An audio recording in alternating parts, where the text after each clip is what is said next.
So here's this picture I got in Photoshop and layers, characters. Don't need any of those. Okay. So I got two versions here. So um, and so let's look at the top one first. So uh, if I just look at so there's the base picture. Okay, that one. Okay, so that's a picture of me, and then um, this this picture of these chilies. So you can see if I go to some of them, I got linear burn. If I turn that off, so I can see the full picture. It says picture of snow I took in Bellingham a few years ago. And then and I use a linear burn over it. And so you can see that I just get that area there. And then this one, the second same picture, and I screened it, it's over. And then I put the fill way down. And I'm not really sure what the difference between these two will do.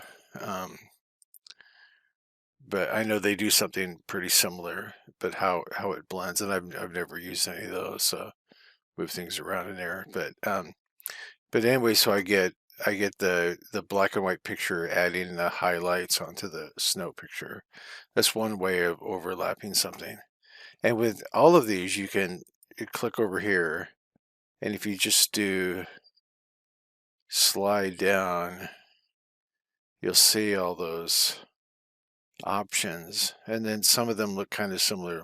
And it's just basic, like simple, you know, high school math or Boolean algebra. Like difference will give you the opposite with something. You take the same picture, uh, and well, let me show you. Okay, so then I'll duplicate this guy. Whoops, didn't want to do that. Uh, this guy, copy him and just move him out of the loop. So let me show you the second one first. So I got that one, and then this one here um, is pretty simple. And so I have the picture of me, and I use the darken, and then here I have a gradient map where if you go, it's got same colors from that picture.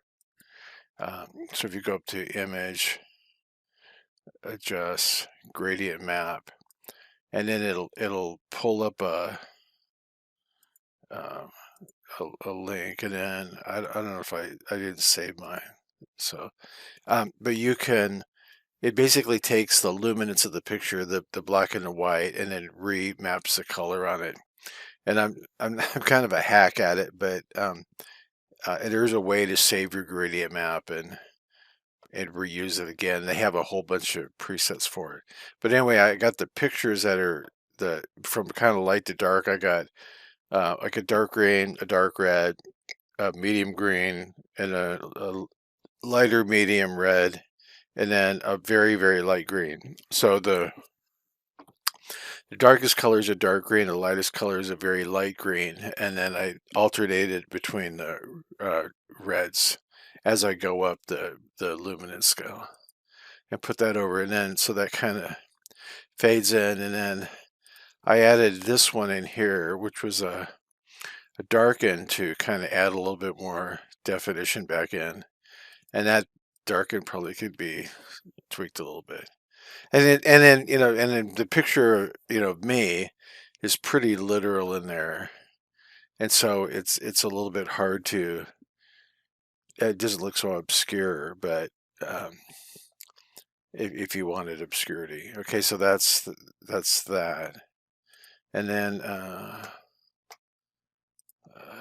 save, and then I'm going to do a difference. So I'm going to take copy the picture. I'm going to put these into a new folder and call it difference.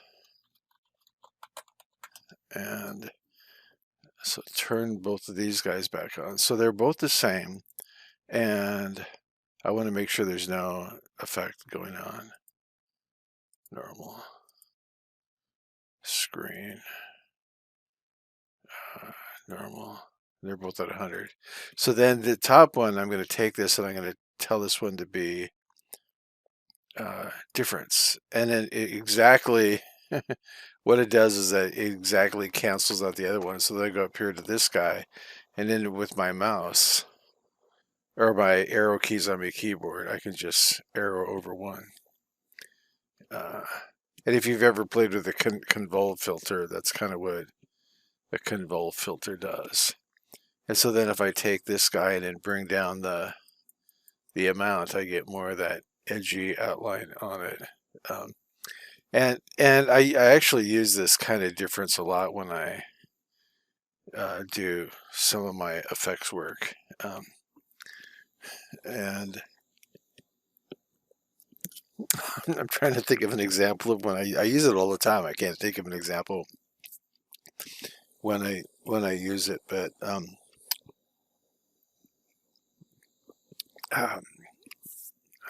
anyway, so then this could become more extreme, or also like if I don't uh, uh,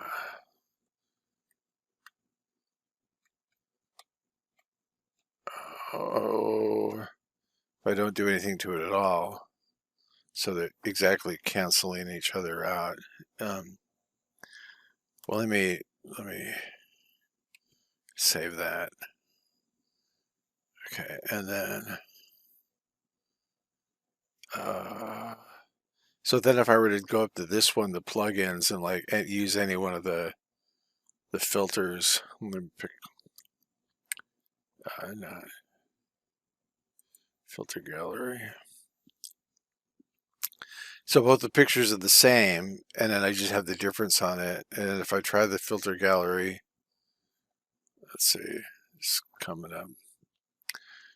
This machine's about ready to be retired. Okay, so the artistic, if a color pencil effect, cut out, and then it doesn't really need a lot of an effect. A neon glow that uses the color. Let's see, paint dabs.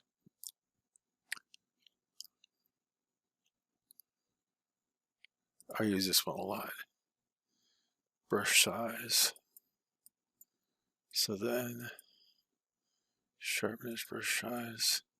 So just a little bit on there.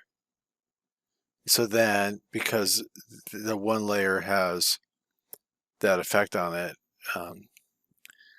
you get it. So they're in their exact same position, but I got that paint dab effect on it. So if I go back in, if I just apply the filter again, then I get more of that. And then if I do something even more dramatic, like crystallize it, then something like that. And then that in turn can get layered over on top of, it looks like a negative now. So if I take these guys, group them, and then I don't know if I can do this image. Let's see if I can do this to that inverted. Oh, doesn't let me do that. But if I take that and copy that, put that one down. Whoops, didn't want to do that. Move that here.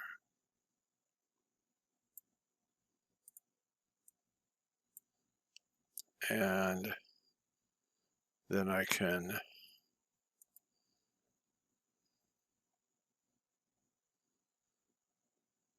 try those effects on something like that.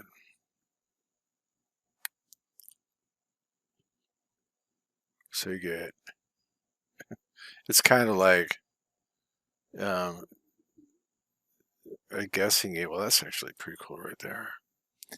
So it almost looks like a colored stipple effect. So just kind of find out by accident which um, you end up finding I end up finding happy accidents, and then luminosity, color will um, like, because the black and white image is black and white. It's basically using the color that's in the black and white picture, which is no color, the saturation. Same thing for that, and then same thing for that. So some of them have similarities, similar yet different. So if you're like going for abstraction or something like that, uh, and then the landscape pictures or the floral pictures are less literal than something like the face, which recognizable. So it's got the like my eyes where my eyes are, and then the top of my head is dark. So it's not. Uh, this picture is kind of evenly lit all over, where the portrait picture is very dramatically lit. Anyway, I'll save that. Um, and and that's just like my mini tutorial about what you can do with that. And you can see that, I mean, there's like so many options in there, layering and multi-layering, and like recolorizing a picture before you layer it. So pretty powerful stuff.